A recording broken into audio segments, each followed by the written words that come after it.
Hey everybody, hope you're having a great day. It's Eddie J on crypto. So we've got a few things to discuss. We've got Doge on the move just because Elon is actually going to be able to take Twitter private. So we'll get to that one. Also on Doge, Elon doesn't think that Doge requires a bridge to Ethereum. I don't know if all of you know, but Doge is not based on Ethereum's blockchain. So we'll dive into that because there's a little bit more information in there that you should know about. Kraken, not to be outdone, is also making global moves, having just received a trading license in Abu Dhabi. Haven't you heard me talk about the Middle East for a while? Yeah. So we've got a couple of companies that are doing business out there, and I'm pretty sure more are going to come. Bitcoin's reach is expanding greatly. The Central African Republic has adopted it as legal tender, as well as Argentinians are running to crypto to escape their own country's fiat. So we'll dive into that because it's more than just those two countries, right? Bored Ape Yacht Club. People, you need to be more secure with your stuff. Apparently, their official Instagram account was hacked. And a note was put out with a link. And apparently the link, sent you to a scam. And if you attached your wallet, you were getting robbed. Well, they were able to rob $2.8 million worth of goods. So not much really to dig into that, but we will because it's a security concern of mine. So let's dig in. So Doge moves just because Elon buys Twitter. And I can kind of understand, but it's kind of a stretch, right? So you're thinking, he's a big supporter of Doge. He owns a lot of Doge, doesn't plan on selling it anytime soon, or so he says. And now he's buying Twitter and taking it private. There could be a lot of things going on with Twitter, but I think Twitter is going to go through a lot of upheaval before any of that happens. It's also disrupting the decentralized social space. A lot of companies have been trying to do the whole, social media thing on blockchain, and the technology is just not there yet. It's just not. There are a couple of companies out there that are touting, hyperscale or whatever. And I'm just sitting here and I'm going, there's a lot of data that needs to be collected. And I'm a guy that happens to have a social media platform, Rebel Vino. When you look at that, you're saving everything from, the posts to the likes of the posts, the shares of the posts, to, just everything about it. And that's just on the post side. You're not even talking about, the person's data that they want to save, saying, hey, this is who I am, and yada, yada, yada, their preferences, and just everything that goes along with that. And it's updating constantly. So there's a lot of things that have to happen. It's not to say that the technology isn't there to hold all the data. The technology is not there for that speed of transaction. And really, somebody's going to have to explain to me why you would have to build social media on a blockchain. I explain that to me. I'm not seeing it. So it could be just my own fault that I'm not seeing the vision. So somebody can explain the vision to me. Something else that a lot of projects have tried to do in the past, which is create a bridge from Doge to Ethereum. Now, a lot of people thought Doge was based on ERC20, which basically runs on Ethereum, right? It's not. It actually shares technology with Bitcoin. That's the big difference. So creating a bridge to, the blockchain that has the most smart contracts on it than any other blockchain out there, kind of makes sense, but does it, right? That's like saying that without that, Doge doesn't have utility. Well, if Elon was to actually take Doge and integrate that into Twitter, that would give it a lot of utility, wouldn't it? Just saying. Pay for advertising with Doge, pay each other with Doge, just there would be your built-in utility, especially if it became like the preferred coin.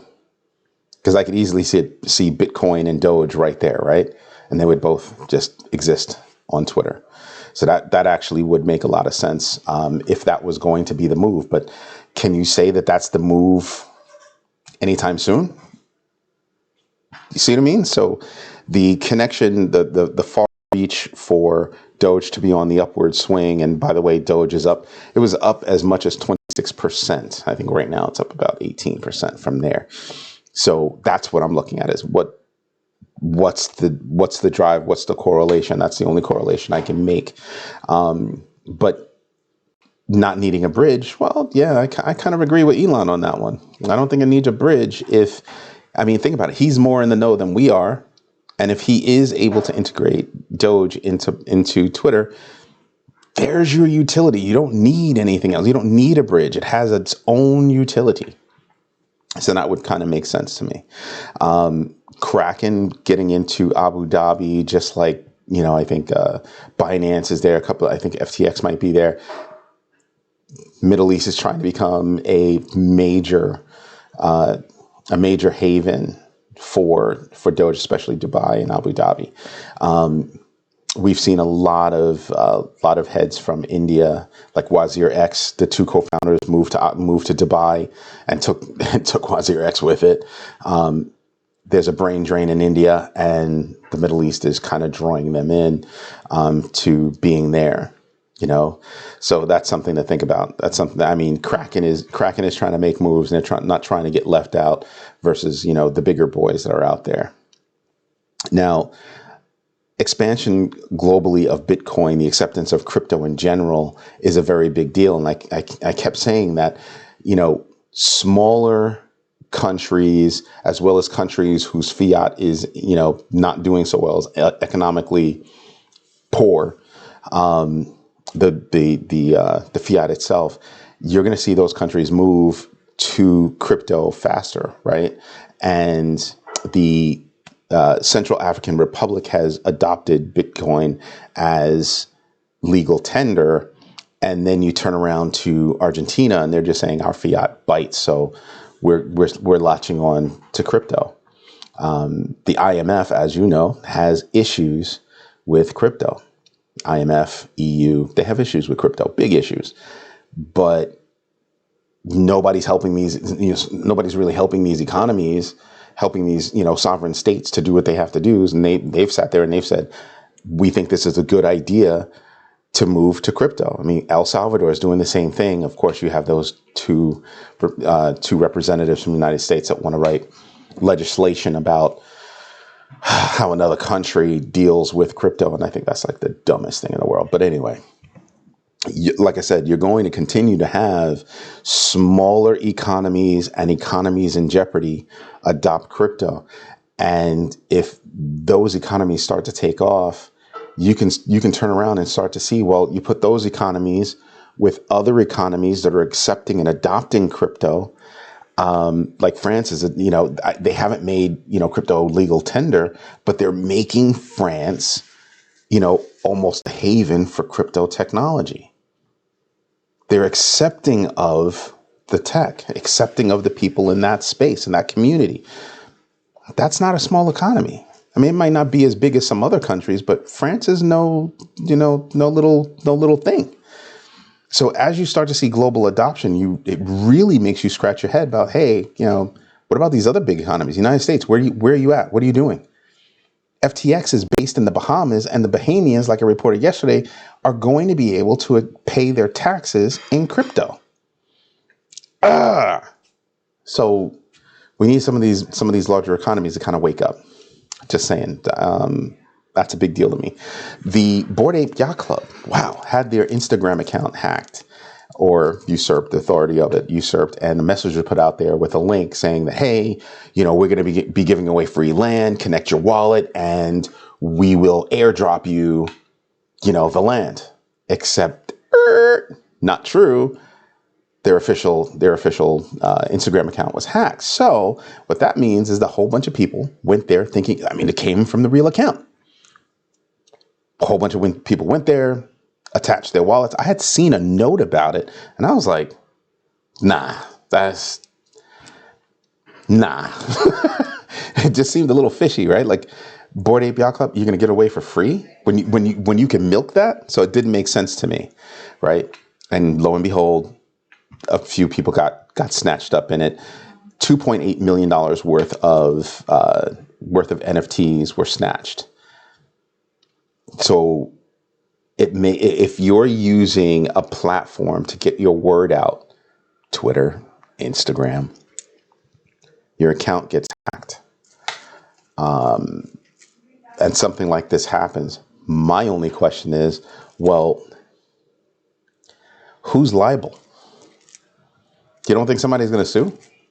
I think somebody's going to sue. The question is, who's liable? Bored Ape Yacht Club didn't do anything wrong. Their account was hacked. They're not responsible for that account. I mean, for the security of that account, right? They hold their, only certain people can access it. Somebody got access to it and dropped something. So does that go to Instagram, which is Meta? Or does it go to Meta and Bored Ape Yacht Club? But $2.8 million is nothing to shake a stick at for a scam that seems real if it's being issued on your, official account. It's going to be interesting to watch that play out. Today it wasn't a great day. I mean, Bitcoin is still battling to stay above. Actually, for most of the day, it was battling just to reach 40,000, let alone stay above 40,000. So let's get to the numbers because there's a lot to talk about. Obviously, losers are beating winners, except for, Doge. I don't know what Zoid Pay is. I mean, the rank is 176. So their market cap is 400 million. Not paying attention to them. Nope. Not at all. But Doge, on the other hand, being up like that, you're kind of paying attention to that. The only reason why it's up is because of Elon's move. So the market really isn't up. Doge is up. Because, I mean, look at it. Look at everybody else. You only have this many, by my rules of 5%, you only have this many going up. And so Terra Luna went up a little bit, hit 96. I think at some point it was at 98. Still on sale if you look at 117, 118 being its high, and it's at less than 100. You can make over 20% when it reaches that again. It's just a matter of time. So it's something to pay attention to. On the bad side, I mean, it's not all that bad. I mean, look right about here is when you see everybody that's above 5%, right? There's nobody here that I'm paying attention to. Nobody. Safe Moon, that's pretty fishy. So yeah, not paying attention to that at all. Pocket Network taking a dive for 13%. That kind of makes me stop and go, is that a sale price? It's on the list, but I haven't gone after it as of yet. So, because there are other things that I want to go after. The current Fear and Greed Index is at 23. I think yesterday it was at 24. So that's something to pay attention to. But again, I keep going back to, there's a lot of pent up energy with regard to positive things going on. I report on it almost every day. I'm doing research on it almost every day. So I actually research every day. But I'm sitting here and I'm looking at it. I'm like, just what is the catalyst? Is it, the crime by Russia?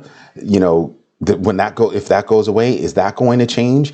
Is it the squeeze on energy, on fossil fuels that's causing this? Like, what are the combination of things that's holding back crypto so bad? Is it because there are a lot of big whales in the space and they're holding things back because not enough whales are in it and they want to be able to control crypto the way they control the normal financial markets? Don't know. But there's a lot of pent up energy. There's a lot of positive movement. As a matter of fact, nothing is slowed down in the space except for the value of the coin. Projects are still taking off. Funding is still happening. You have all kinds of funds. I mean, I think I've reported on $1 billion worth of funds in the past week and a half. So that's a lot of money going into a space if people thought it was failing. Bitcoin, like I said, it's at 40,463. Still fighting to stay above 40. That's really where it wants to be. It wants to get above 40, stay above 40, make 40 the new resistance as opposed to, the goal, which it kind of is right now. If I'm looking at all the cryptos across the board, obviously Doge went up. This is actually pretty low for Doge. It was up, I think, to 19 cents at some point. It's either 19 cents or 18 cents at some point. Luna, it's only at 96. Again, $21 off of its high. It's going to meet that high again. It's just a matter of time. Everything, to me, almost everything in this space, it's just a matter of time. I don't understand how ApeCoin is going up. given they just got hacked. They were, that scam happened. So I'm not following, except they do have quality that people are looking for. People have things that, are making it solid. Solana above 100. Just saying, but still, all of these coins are still operating way off of highs, way off of their all-time highs. So you have opportunity to get there. Even if you said, oh, it's not going to get here until the end of the year. That would mean that everything is on sale until the end of the year. Just saying. So yes, everything popped up a bit. This isn't a lot. BTC, 40,000. Ethereum only at 3,000. That's not a lot. So you could have caught it, yes, when it was down in the 38s. You could have, BTC, you could have caught Ethereum down when it was, below 3,000, 28, 29. Cool. But at 3,000, you're still not doing bad. Just putting that out there for you, for those people that are saying, oh, I have fear of missing out. Relax. You can start dipping your toe in now and growing your standing, your position over time the way you should. DCA, do your research, do your own research. Say it every single time. Do your own research. You can listen to people like me, but always do your own research. See if what I'm saying makes sense to you, and look at what corroborates that, right? Just saying. The other part is, just if you just want to see everything in a line, here you go. You have certain things that are green. Obviously, this one right here, that's Doge. And now Doge, because it popped up so much, is back in the top 10 coins. Back in the top 10 coins. SHIB's not doing that. SHIB's still down here, 15, but they've been holding at 15. So okay, but you're not seeing big green moves all over the place. You're not seeing them anywhere. Most of the coins are still down. Now, I want you to contemplate, if most of the coins are down and only a couple of coins went up, those coins that went up, and you're interested in some of those down coins, isn't that a move? Do your own research, do the math, and take a look at that. Because if I'm already holding certain coins and they've gone up, I might use those coins to buy into other coins that I'm interested in that haven't gone up or haven't gone up as much, right? That's a win. So anyway, this is Eddie J on crypto. Do me a favor, if you like what I'm telling you, hit the like button, subscribe to the channel, and definitely hit the notification bell so you know when I'm going to drop another video. All right. Hope you have a great day. Enjoy. Bye-bye.